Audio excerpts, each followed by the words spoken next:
Process that is very important in plants and human beings is excretion. तो plants के अंदर, animals के अंदर जो अलग अलग प्रोसेस थे वो हमने समझ लिए हैं। अब हम एक्सक्रीशन के बारे में जानेंगे कि एक्सक्रीशन जो है वो किस प्रकार से काम करता है। What is that?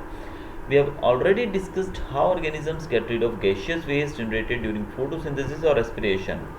Other metabolic activities generate nitrogenous material which need to be removed. The biological process involved in the removal of this harmful metabolic waste from the body is called excretion. Different organisms use varied strategies to do this. Many unicellular organisms remove these waste by simple diffusion from the body surface into the surrounding water. As we have seen in other processes, complex multicellular organisms use specialized organ to perform this function. अब यहाँ पर simply excretion होता क्या है? Excretion का मतलब हमारी body के अंदर, भले वो प्लांट्स हैं, भले वो कोई भी एनिमल है, कोई भी ऑर्गेनिज्म है, भले इंसान है, इनकी बॉडी के अंदर जो हार्मफुल सब्सटेंसेस हैं जो कि हमारे यूज़ में नहीं है, उसको बॉडी के अंदर से रिमूव करना, इसी प्रोसेस को कहा जाता है एक्सक्रीशन। कुछ जो सिंगल सेल्ड ऑर्गेनिजम्स होते हैं, यूनिसेल्युलर, उनकी बॉडी के अंदर सिंपल डिफ्यूजन के द्वारा ऐसा होता है कि भाई जो भी उनकी बॉडी के अंदर गया, जैसे कि हमने देखा था कैसे हाइड्रा और इन लोगों ने पैरामीशियम के केस के अंदर हमने देखा था कि वो सिंगल सेल्ड है, इसलिए सारा जो काम है वो एक ही सेल के द्वारा किया जा रहा है। लेकिन जो मल्टी सेल्युलर ऑर्गेनिजम्स होते हैं वहाँ पर क्या होता है, वहाँ पर अलग अलग स्पेशलाइज्ड ऑर्गन्स होते हैं स्पेशलाइज्ड वर्क के लिए। तो यहाँ पर एक्सक्रीशन जो है ह्यूमन बींग्स के अंदर जो है वो कैसे होता है, हम उसके बारे में जानेंगे अगले टॉपिक के अंदर, और कैसे कुछ स्पेशलाइज्ड जो ऑर्गन्स होते हैं वो कैसे काम करते हैं एक्सक्रीशन के अंदर। तो यहाँ पर हम पढ़ेंगे excretion in human beings. The excretory system of human beings includes a pair of kidney. अब इसमें क्या क्या चीज़ें होती है? किडनी होती है, pair of ureters, a urinary bladder और यूरेथ्रा। ये कुछ पार्ट्स हैं जो कि एक्सक्रीटरी सिस्टम के हमारे एक्सक्रीशन में हेल्प करने वाले जो ऑर्गन्स है वो। Kidneys are located in the abdomen. Kidney कहाँ होती है? एब्डोमेन में। आप देख सकते हैं, ये रही आपकी किडनीज पिक्चर में। One on either side of the backbone. Backbone के दोनों एक तरफ, एक लेफ्ट साइड होती है और एक राइट साइड होती है। Urine produced in the kidneys passes through the ureter into the urinary bladder. अब यूरेटर क्या है, आप इसमें आप पिक्चर में आप क्लियर कर सकते हैं। This is your kidney. Kidney आपको मिल गई। किडनी के बाद यूरेटर कहाँ है आपका? यूरेटर यानी कि ये जो ट्यूब्स आ रही हैं, इनके द्वारा जो यूरिन है वो पहुंचा दिया जाता है कहाँ पर? यूरिनरी ब्लैडर के अंदर। This is urinary bladder. तो आप देख सकते हो किडनीज जो है इस ट्यूब के द्वारा कनेक्टेड, और यहाँ पर इसको पहुंचा दिया जाता है यूरिन को। When it is stored, where it is stored until it is release through the urethra. यहाँ पर ये यूरिन जो है वो स्टोर रहता है जब तक इसको यूरेथ्रा की मदद से, दिस इज यूरेथ्रा, और इसकी मदद से इसको बॉडी से एग्जिट कर दिया जाता है। यानी कि प्रोसेस कैसा है? किडनी से पहुँचा यहाँ यूरिनरी ब्लैडर के अंदर, और यूरिनरी ब्लैडर से यूरेथ्रा के द्वारा इसको बाहर फेंक दिया जाता है। तब तक यहाँ स्टोर रहता है जब तक हम इसको बाहर नहीं फेंक देते। How is urine produce? अब यूरिन प्रोड्यूस कैसे होती है, ये क्वेश्चन रहेगा कि कैसे प्रोडक्शन होता है इसका। The purpose of making urine is to filter out waste products from the blood. Urine को बनाने का जो मेन मकसद है ताकि ब्लड को प्योरीफाई किया जा सके, ब्लड के अंदर से जो वेस्ट प्रोडक्ट्स है उसको निकाला जा सके। Just as CO2 is removed from the blood in the lungs, nitrogen waste such as urea and uric acids are removed from blood in the kidney.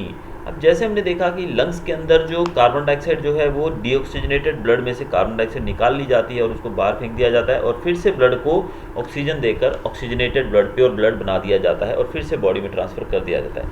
वैसे ही किडनीज़ के द्वारा, किडनीज़ जो हैं वो हेल्प करती हैं ब्लड को प्यूरिफाई करने में। किस चीज़ से? यूरिया और यूरिक एसिड से। यूरिया और यूरिक एसिड को अगर हमें प्योर करना है, निकालना है, तो उसको निकालने के लिए हमें किडनी की मदद लेनी पड़ती है। और it is then no surprise that the basic filtration unit in the kidneys. तो हम कह सकते हैं कि बेसिक फिल्ट्रेशन यूनिट जो है वो किडनीज के अंदर वो क्या है? वो किडनीज ही है बेसिक फिल्ट्रेशन यूनिट ब्लड में से, जो कि हार्मफुल यूरिया वगैरह उसको निकालने के लिए। जैसे लंग्स जो है उसी प्रकार से यहाँ भी ये दोनों बेसिक यूनिट मान सकते हैं हम। So it is a cluster of very thin walled blood capillaries. अब यहाँ पर जो किडनीज होती हैं उनके अंदर बहुत ही थिन वॉल्ड ब्लड कैपिलरीज होती हैं, पतली पतली हम कह सकते हैं, थिन वॉल्ड काफ़ी कैपिलरीज मैं आपको बता चुका हूँ क्या होती है पहले। Each capillary cluster in the kidney is associated with a cup shaped end of a coiled tube. अब हर एक जो कैपिलरी है वो एक कप जैसा शेप होता है, ऐसी एक ट्यूब होती है जिसको बोमन्स कैप्सूल कहते हैं, उसके साथ जुड़ा होता है। अब बोमन्स कैप्सूल आपको देखना है तो यहाँ पिक्चर में आप देख सकते हैं, दिस इज बोमन्स कैप्सूल। तो ये देखिए कप की तरह एक शेप वाला एक कैप्सूल है जिसको हम बोमन कैप्सूल कहते हैं, जो कि फिल्ट्रेट को कलेक्ट करता है, यानी कि जो फिल्ट्रेशन के बाद जो चीज़ बचती है उसको कलेक्ट करता है। Each kidney has large number of this filtration units called nephrons packed close together. तो एक किडनी, यहाँ पर जो आप ये स्ट्रक्चर देख रहे हैं, this is the structure of nephron. ये नेफ्रॉन है जो कि किडनी के अंदर होते हैं। हर एक किडनी के अंदर बहुत सारे नेफ्रॉन्स होते हैं जो कि जिनको हम फिल्ट्रेशन यूनिट्स कह सकते हैं। ठीक है, नेफ्रॉन्स क्या है? They are the filtration units. Nephrons, ये जो आप पूरा स्ट्रक्चर देख रहे हैं, ये पूरा स्ट्रक्चर 6.14 है, जो ये पूरा नेफ्रॉन का स्ट्रक्चर है। और ये एक ही नेफ्रॉन नहीं होता है, किडनी के अंदर बहुत सारे होते हैं। अब नेफ्रॉन्स के अंदर क्या क्या होता है, जो हमने देखा यहाँ पर बोमन्स कैप्सूल होता है, जो कि ऐसा पार्ट है जहाँ पर फिल्ट्रेट कलेक्ट किया जाता है।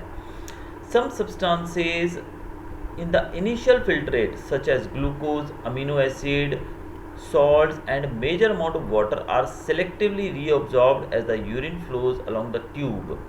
अब ये जो चीज़ें हैं जिसमें ग्लूकोज, अमीनो एसिड, सॉल्ट और कुछ वाटर भी आता है, जब ये आगे बढ़ता है फिल्ट्रेट तो उसमें से इसको रीअब्जॉर्ब किया जा सकता है और ज़्यादा एब्जॉर्ब किया जा सकता है। The amount of water reabsorbed depends on how much excess water there is in the body। अब amount of water reabsorb, जो वाटर रीअब्जॉर्ब किया जाता है वो डिपेंड करता है किस चीज़ के ऊपर, कि वाटर के अंदर, बॉडी के अंदर कितना एक्सेस वाटर है उसके ऊपर डिपेंड करता है। And on how much dissolve waste there is to be excreted, और कितना वेस्ट हमें एक्सक्रीट करना है, यानी कि डिजॉल्व वेस्ट जो है, यानी कि वाटर की मात्रा अगर ज़्यादा हो और उसमें डिजॉल्व वेस्ट कम हो, then it can be reabsorb, water को और अब्जॉर्ब किया जा सकता है। लेकिन अगर उसके अंदर वेस्ट ज़्यादा है तो ज़्यादा वेस्ट बाहर निकालने के लिए हमें ज़्यादा वाटर की ज़रूरत पड़ेगी। The urine forming in each kidney eventually enters a long tube, the ureter, which connects the kidneys with the urinary bladder। वो हम पीछे देख चुके हैं पिक्चर के अंदर कि यूरिन जो कि किडनी में होती है वो यूरिनरी ब्लैडर तक पहुंचती है with the help of ureter। Urine is stored in the urinary bladder until the pressure of the expanded bladder leads to the urge to pass it out through the urethra। तो ये urinary bladder के अंदर ये जो urine है वो तब तक स्टोर रहता है जब तक हमें इच्छा नहीं होती, यानी कि एक तर्ज, आप जानते हैं ना, when sometimes we feel like भी हमें वॉशरूम जाना है, तो वो एक इच्छा खुद ब खुद जाहिर होती है बिकॉज ऑफ प्रेशर। तो उस समय हम लोग इसको बॉडी से एग्जिट कर सकते हैं, इसको एक्सक्रीशन के द्वारा इसको बाहर फेंक सकते हैं बॉडी से। The bladder is a muscular. अब ब्लैडर कैसा है? ब्लैडर एक्चुअली मस्कुलर होता है, सो it is under nervous control, इसीलिए इसको नर्व्स यानी कि नर्वस कंट्रोल में होता है। As we discussed elsewhere, as a result we can usually control the urge to urinate. अब ये हमारे नर्वस, हमारे कंट्रोल में होता है ये, इसलिए हम इसको यूरिनेट करने की जो हमारी अर्ज होती है उसको कंट्रोल भी कर सकते हैं। कई बार देखा होगा खासकर बच्चों में ये चीज़ देखने को मिलती है कि जब वो खेल रहे हैं या जब वो ऐसा काम कर रहे हैं जो उनको बहुत ही फेवरेट है तो उनको वॉशरूम जाने का मन ही नहीं करता है, यानी कि अगर कुछ गड़बड़ भी चल रही है पेट में या फिर जाना भी है उनको तो भी वो उसको रोक लेते हैं, दे आर मीन्स उसको कंट्रोल कर लेते हैं। तो इससे पता लगता है कि किस प्रकार से ये हमारे अंडर कंट्रोल रहता है, बट ऐसा करना बहुत ही सेहत के लिए ख़राब हो सकता है। तो हमने देखा कि किस प्रकार से जो एक्सक्रीशन है वो यहाँ पर एनिमल्स के अंदर होता है। तो ये नेफ्रॉन्स का स्ट्रक्चर ये आपको बनाना भी आना चाहिए कि किस प्रकार से ये होता है, और ये किडनी है हमारी। अब आगे चलते हैं हम excretion in plants. Plants use completely different strategies for excretion other than those of animals. Oxygen itself can be thought of as a waste product generated during photosynthesis. अब प्लांट्स के अंदर बात करें तो उनके लिए जो वेस्ट है वो ऑक्सीजन है, क्योंकि प्लांट्स जो हैं उनके लिए खाना बनाने का काम प्रोसेस जो है फोटोसिंथेसिस उसमें किया जाता है कार्बन डाइऑक्साइड के द्वारा। उनको कार्बन डाइऑक्साइड चाहिए खाना बनाने के लिए, और ऑक्सीजन जो है वो प्रोड्यूस होती है इस प्रोसेस के अंदर, और वो उनके लिए वेस्ट है। So plants deal with oxygen as well as carbon, they can get rid of excess water by transpiration. हमने देखा था कि कार्बन डाइऑक्साइड जो है वो एब्जॉर्ब कर लेते हैं और हमको ऑक्सीजन दे देते हैं। और ट्रांसपिरेशन के द्वारा वो एक्सेस वाटर जो उनके पास, देखिए प्लांट्स के पास होता क्या है, उनके पास या तो वाटर होगा या फिर कार्बन डाइऑक्साइड ऑक्सीजन होगी, तो ऑक्सीजन को वो थ्रू एयर हमको दे देते हैं और ट्रांसपिरेशन के द्वारा वो एक्सेस वाटर से भी छुटकारा पा लेते हैं। For other waste plant use the fact that many of their tissues consist of dead cells and that they can even lose some parts such as leaves. Many plant waste products are stored in cellular vacuoles. Waste products may be stored in leaves that fall out. Other waste products are stored as resins and gums, especially in old xylem. Plants also excrete some waste substance into the soil around them. अब plants के अंदर देखिए transpiration के द्वारा पानी निकल जाता है और ऑक्सीजन वो डायरेक्टली दे देते हैं एटमॉस्फेयर को। इसके साथ साथ प्लांट्स के अंदर वो अदर मटेरियल्स जो होते हैं उनको वो एक्सक्रीट करने के लिए क्या करते हैं, आपने देखा होगा पेड़ों के ऊपर पुराने बड़े बड़े जो पेड़ होते हैं, पुराने काफ़ी पेड़ जो हैं जिनके ऊपर डेड सेल्स ज़्यादा होते हैं, वो रेजिन्स पेड़ के ऊपर आपने एक गोंद की तरह ऊपर से पिघली हुई गोंद जैसी होती है ना, वो चीज़ आपको देखने को मिलती होगी, जो कि वो उन्होंने आप बहुत सारे पेड़ जो होते हैं पुराने, खासकर कीकर जैसे पेड़ होते हैं जो कांटेदार, उनके ऊपर आप देखोगे तो जगह जगह पर आपको ऐसे लिक्विड की तरह चीज़ मिलेगी। तो एक्चुअल में वो लिक्विड क्या है, वो एक्सक्रीशन है जो कि प्लांट्स ने किया है, वो रेजिन्स गम्स के तौर पे गोंद जैसा आपको देखने को मिलेगा। इसके अलावा जो प्लांट्स हैं वो सॉइल के अंदर भी एक्सक्रीट करते हैं। इसके साथ साथ प्लांट जो हैं वो पत्तों को गिराकर भी वेस्ट प्रोडक्ट जो है उनकी बॉडी के अंदर उनको रिमूव करने का काम करते हैं। तो ये था हमारा चैप्टर लाइफ प्रोसेसेस। इसके लगभग 7 पार्ट हमारे बने हैं और सातों के सातों पार्ट आपको मेरे चैनल पे मिल जाएंगे, आप वहाँ से इसको देख सकते हैं। Now will be moving on towards the question answers. Thank you.